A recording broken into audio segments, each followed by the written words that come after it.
आपला पक्ष एक आणि मतदान मात्र दुसऱ्याच पक्षाच्या उमेदवाराला करण्याची वेळ अनेकांवर आली आहे। विशेष म्हणजे काही बाबतीत तर ज्यांना नेहमी विरोध केला, ज्यांना मतदान करू नका असं म्हटलंय, त्या चिन्हाला मतदान करण्याची वेळ सुद्धा अशा काही नेत्यांवर आली आहे। नेमकं का असं आहे, का झालं असं पाहूयात या स्पेशल रिपोर्टमधून।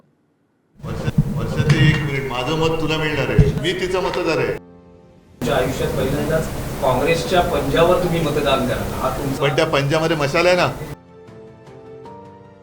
आणि त्याचा एकत्रित परिणाम होईल, त्याच्यानंतर आम्ही तुतारी फुकणार आहोत।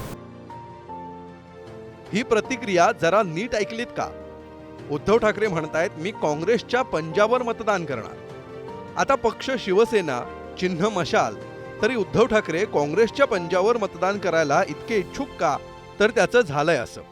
मवियाची स्थापना आणि शिवसेना राष्ट्रवादीच्या फुटीनंतर ही पहिलीच लोकसभा निवडणूक पार पडतीये।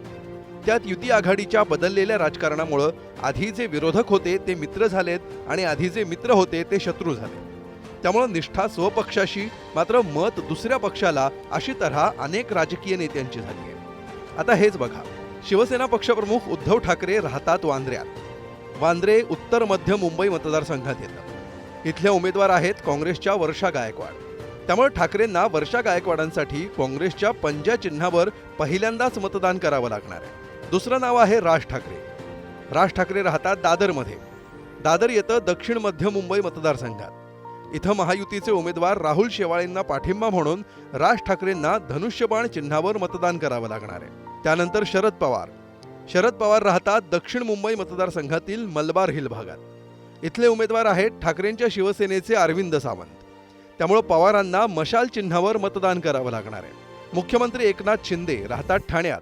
अद्याप ठाण्यातील महायुतीचा उमेदवार ठरलेला नाही, मात्र ठाण्याची जागा जर भाजपला सुटली तर शिंदेंना ठाण्यात कमळ चिन्हावर मतदान करावं लागेल। छगन भुजबळ राहतात नाशिक मतदारसंघात। नाशिकमधील उमेदवारही अजून ठरलेला नाही। त्यात उमेदवार राष्ट्रवादीचा असणार की शिंदेंच्या शिवसेनेचा की भाजपचा हेही स्पष्ट नाही। मात्र नाशिकमधून शिंदेंच्या शिवसेनेचा किंवा राष्ट्रवादीचा उमेदवार ठरल्यास भुजबळांना धनुष्यबाण किंवा घड्याळावर मतदान करावं लागणार। हसन मुश्रीफ राहतात कोल्हापुरात।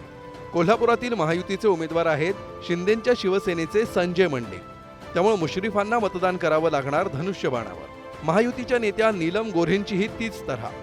गोऱ्हे राहतात पुणे मतदारसंघात। या ठिकाणी महायुतीचे उमेदवार आहेत मुरलीधर मोहोळ। त्यामुळे नीलम गोऱ्हेंना कमळ चिन्हावर मतदान करावं लागणार आहे। ठाकरेंच्या शिवसेनेच्या नेत्या सुषमा अंधारे राहतात लातूरमध्ये।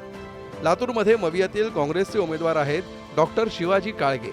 त्यामुळे सुषमा अंधारेंना मतदान करावं लागणार काँग्रेसच्या पंजावर। इतका चुकीचा कॅरम फुटलाय ना, कोणाच्या सोंगट्या कोणाच्या भोकात आहेत ते कळत नाहीये माहिती ना। काल मी आमच्या लोकांना फक्त म्हटलं की तुम्ही लोकच आहात की ज्यांना सांगता येतं की हे महाराष्ट्र नवनिर्माण सेनेचे आहेत, बाबू अगसकर कोणाचे आहेत, महाराष्ट्र नवनिर्माण सेनेचे आहेत, हे कोणाचे, बाकी कोणाचा पत्ताच लागत नाही कोण कुठच्या पक्षात आहे। दुर्दैवी परिस्थिती आहे महाराष्ट्राची।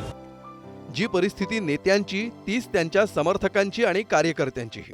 युती आघाडीचा धर्म पाळत त्यांनाही स्वपक्षाशी निष्ठा राखून मतदान मात्र दुसऱ्याच पक्षाच्या चिन्हाला करावं लागतंय। जितेंद्र शिंगाडेसह प्रथमेश मोरे, पुढारी न्यूज।